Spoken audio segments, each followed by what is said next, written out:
Before we get into this video, I received a not so good phone call yesterday. A really good friend of mine, Ron Stanley's wife, called me to notify me that he has lung cancer, stage 4. He's got masses in both lungs, and I think they're talking about a tracheotomy or whatever it's called. And I met Ron on YouTube. I didn't meet him. I discovered Ron on YouTube when I was in high school, before I even joined the Air Force, doing RC racing. So he was out in Arizona racing at the Fear Farm. His YouTube channel was Ron's RC Garage. And our friendship developed then. Long story short, I graduated high school. 2 weeks later, I left for basic training. Went through all that, found out I was going to be on the F-35 after, wanting to go in to be a TAC-P. I get to Arizona, I meet Ron at the Fear Farm, and I think he was 70 at the time. Maybe I'm dating him. 70 years young. Such a great guy. I was looking hard through my pictures last night. I had a picture of him and my dog, my first dog, Luke, together with another fellow racer's son. They were racing novice together. I think he was like 5 and he's 70. The age difference was the idea of the picture behind it. But Ron was a really good friend, really good mentor. He was also in the Air Force, was an engine troop on B-52s. I remember going over to his house and him showing me, his old TOs that he still had, that he kept around, and all the pictures. And he was into hot rods and drag racing while he was in the military, kind of like how I'm into the dirt racing. Man, I hung out with Ron quite a bit. One of his houses he owned there in Peoria, he actually painted an F-35 on his garage door. His wife did. I thought that was pretty cool. They were pretty infatuated with the F-35. Man, Ron, I know you're watching this. I really wanted to see you before I left Arizona. It was just, man. I hope you enjoy. I hope you enjoy whatever time you have left, and hopefully, because I plan on coming to Arizona. My son, hopefully my son can meet you.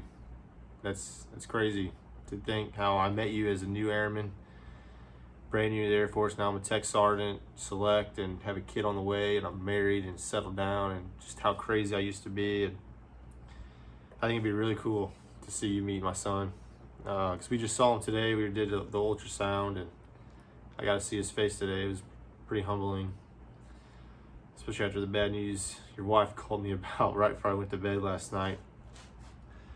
But anyways, I'm just kind of rambling. Ron, I miss you. Hopefully I get to see you again. I know you keep up with all these YouTube videos and all my social media. It's tough. I know you drank Old Milwaukee Best, I believe, and maybe some Coors while we were out there at Fear Farm together, but got no Natural Light, so this is to Ron.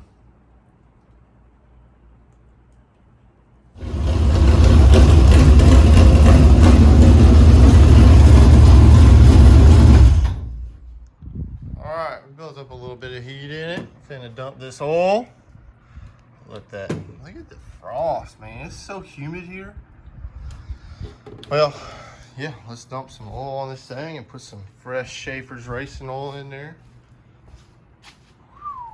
All right.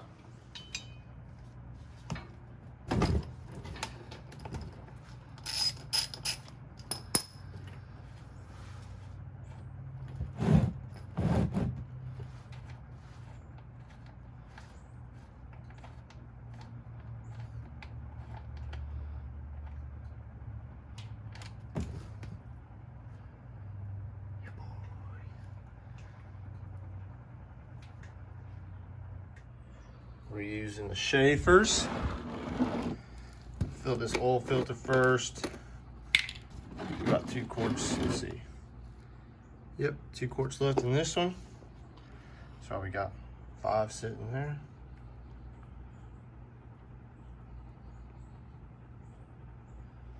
All right, so we've just got my hookers installed. Hooker harness, that is. Thanks to Flores, he was just here. He just left to go pick up his new RC car from Jimmy's Classic RC Company. He got a Nitro Stadium truck. So the owner of the Ignite RC that makes the conversion kits for stadium trucks like this to go from electric to nitro is here. He owns, that's Jimmy, he owns Classic RC Company. So he bought a used car, went through it, and is now selling it to Flores, Manny. And I'm happy for him because that was like my favorite class growing up as a kid, to race the RC track, and they're super fun, and I love the smell of nitro. So we're binding his new stadium truck here. Look at that, got the SH in there. Wow, looking good. Where's the body? Oh, you did get this body with it. It has some, I gotta take the name off. That's pretty nice. We got the first tank on it. Idling, got a little inconsistent idle as it's breaking in. We don't really have a heater to warm it up, so I mean this motor's only like $100. This SH motor's pretty cheap. If you ever notice, send that little rod to the moon on that guy. Hey, we got Wally. Car owner of this guy. Oh.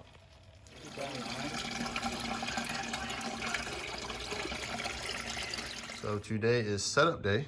I'm getting ready to put some new rubbers on tires. These are gonna be like my race set. So I got 3 new rubbers going on. Gonna use a used one on the left front, but that's fine. Gonna get the car back on the ground, check ride heights, throw it on scales, move some stuff around. I know I gotta add some lead to it. Check ride heights one more time, and then we're gonna smash the shocks, see where they're at, see if they're within the range, and then I think we ought to be good. But before we do all that, when we check ride heights, we gotta do caster, camber, toe, whole front end stuff, check for rear steer, how much we got there. Just kind of go through the normal setup stuff before we throw it on scales. I bought these scales, I haven't even used them yet. They're in that box there. It's a pretty expensive tool just to use once a year.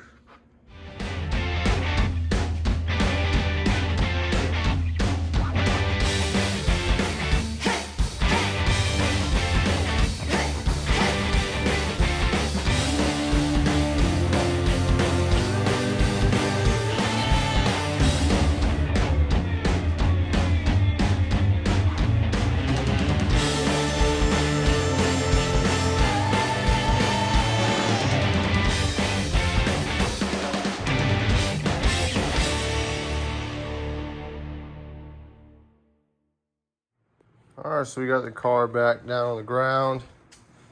I just temp installed this front quarter panel now because I'm really gonna be working right here. I changed some stuff on the right front.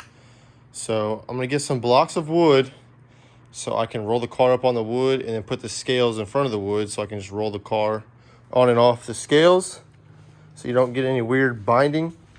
And I also need to just take this dry flange out and just slide this left rear axle out so you don't get any weird binding in the rear end, rolling it on and off the scales so you get an accurate reading. So I got the car on the scales. I'm not going to show you that stuff, this secret, but we're pretty close. I need to add fuel to it because I only have 10 gallons in it, and Barry Wright wants me to have 20 gallons of fuel in it. So okay, so I need to put in 10 more gallons, and here every 5 gallons adds 1% rear weight. Huh. Well, I need to add lead on first. I need to put on 25 pounds and put fuel in, and we're gonna roll it off. Turn the battery off so we don't kill it.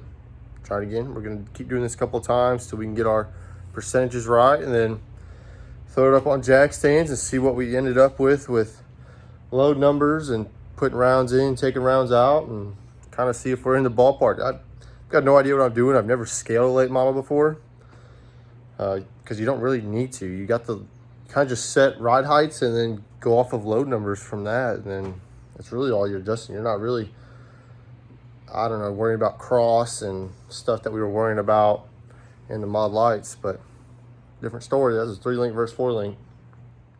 Oh, scaling's done. Put these expensive scales away just to sit around for a whole nother year. We won't need them. So all that's left to do now is kind of get it off the wood, of course. Asphyxiate some lead, because now I'm comfortable. I'm like 20 pounds over, 25 pounds over the weight limit. And that's not with the fuel tank at freaking full bore, full level. Because last year we were getting to the point where we weren't scraping mud off the car, so we would pass tech for weight, because I mean, I would put that fuel at the very top, and you know, after the main event, of course, you know, you burn, I don't know, 5-6 gallons. That's 30 pounds right there. So now we're sitting at a comfortable level. We'll play around with it, with how much fuel we got in it. I think right now I'm at 20 gallons. No, excuse me. We're at 25 gallons in a 32 gallon fuel cell. So it probably, for the main event, I'll throw 5 gallons in just so we are kosher, don't have any issues, and we can keep the car clean with no mud on it for weight. But yeah, let's get the car back up on its feet, off its feet, and start kind of greasing everything, going through everything, nut and bolting, and start going through like a race week inspection checklist. And because fellas, race season it's here. Before I move on, these 3 new tires on here, don't get it twisted. I'm not rich. It took me the entire off season to buy 3 tires.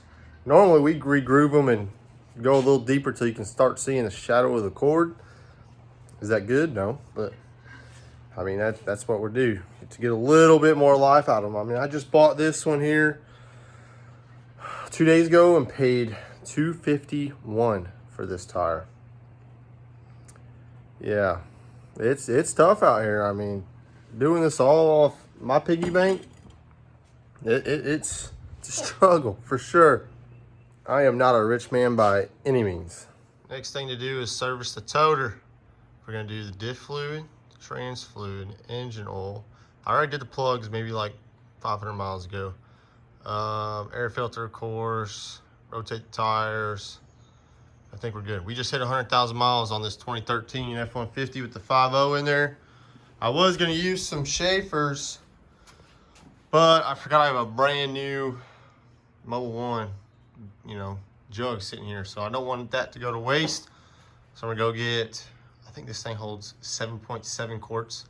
So I'm just gonna go get, 3 more quarts, and we'll change the oil on that thing. So we got the rear diff gasket. This is a trans pan gasket, trans filter. I got new lug nuts because those are a little kind of messed up. But yeah, we got some work to do on that as well as the race car still, but I need to get this done today because I can knock this stuff out throughout the week easy. Another thing that kind of gets often overlooked is this generator. I need to pull this plug to see what kind of plug that is. It doesn't really say it on this product information. You need to get a quart of 10W30, and well, it gives you the intake and exhaust lashing, but and a spark plug gap, but no part number for a spark plug. We'll pull it and see. It's really easy to change the oil on this guy. Look at that nasty spider right there. Oh, he is nasty looking. Anyways, yeah, really easy. You can just take this dip dipstick, check the oil in it. I ain't changed it since last off season, so. Oh yeah, look at that, we got oil in it. This thing I think was like 200 bucks. Or not 200 bucks, like 250. But it has been an amazing purchase. So here's the specs on it. I mean, it's pretty dumb quiet. It's a wind generator, got it off of Amazon. I don't think this exact model is made anymore. But, yep, we'll get oil and a plug. Just kind of clean out the air filter on it. I think it's just a foam piece of whatever. But yeah, we'll get this stuff for this guy too. So I just took this cover off to get a better access to, well, was that. But anyways, I'm looking for a fuel filter if it has one. I doubt it, because there's the carburetor there. It goes into this thing. Fuel probably runs into there because this is like a fuel shut off. I doubt it's got one. But anyways, this needs to get cleaned out pretty bad. I'm assuming this is the air cleaner box. If I remember right, I don't think you can find an air filter for it.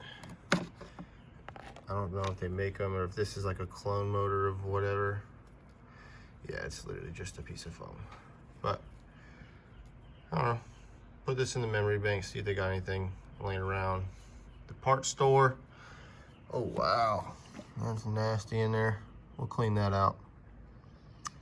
Yeah, that's not good. Yeah, that ain't really good. We're gonna stick that back in there and maybe pretend we didn't see that.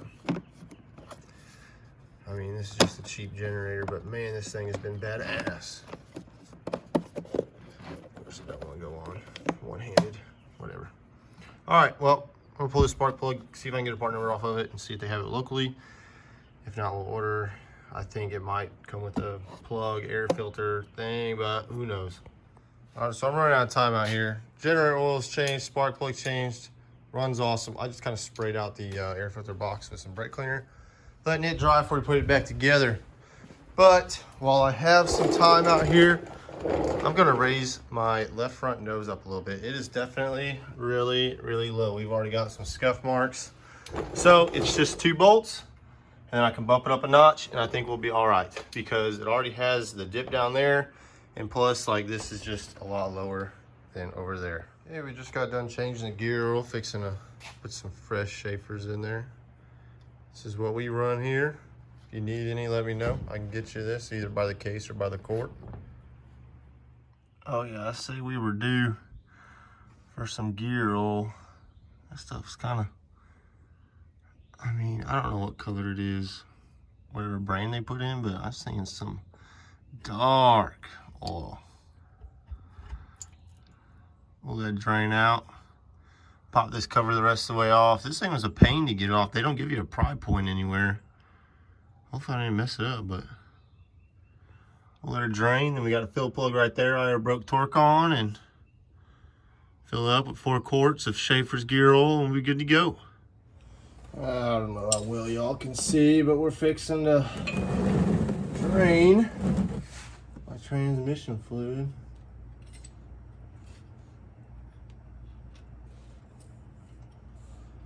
I knew it was that one. Out of this old Gen 1 Burt. I was really wanting to do a clutch in it this off season just because I've never done one. And I wanted to know how it worked. Am I stripping it or am I moving it? I don't know. It's moving. It's got a little bit of a leak on it too. Still from that rear main seal, which I replaced, you know, when I built this car midway through last season. I think for too long I need to get another one and then have this just be a good backup. But I mean, I run the Burt Blue Magic, whatever, transmission fluid in it, and well, I don't know, sometimes that stuff just happens. Oh yeah, it's still blue. I don't know if y'all can see that, but it only holds about a quart in there. We'll let it drain out and service it up. Yeah, she blue. A little darker of a blue, but nonetheless, it's still blue. All right, that was a very shit drive home from work. I swear, 1 minute that you're late from leaving equates to about 5 extra minutes of traffic. So if you leave 15 minutes extra late, well, you now have an hour and a half of a commute. So That sucks when you're trying to get shit done because you're racing this weekend. But anyways, I got this tank here for the welder. A little smaller than the old one, but they don't have the exact one. I mean, that old tank I had for this welder came from Arizona, so of course it's gonna be a little different. But transmission is serviced. Finished that up last night. Cameron Goldsworthy has my tires. He's cutting them and grooving them. Now that's left is just to weld on this little chassis tab up here on this nose so I can mount some spring steel. Other than that, she's done, race ready. So we're gonna end the video here because this can go on and on. So I appreciate y'all watching. I'll see y'all at the track Saturday.